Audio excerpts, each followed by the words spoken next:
Hey guys, welcome back to my channel.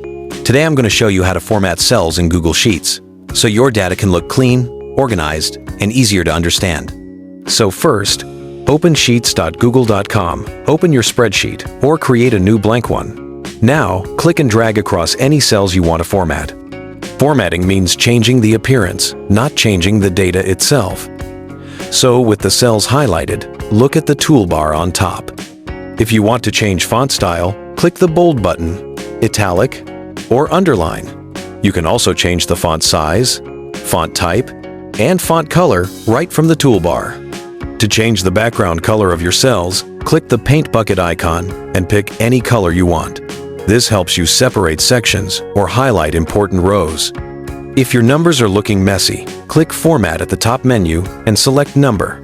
Here, you can choose currency, percent, date, time, or plain number format.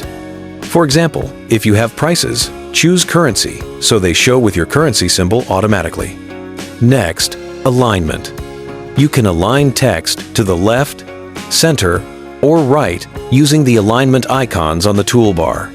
For headings, you can also click Middle Align or Top Align to control how text sits inside the cell vertically.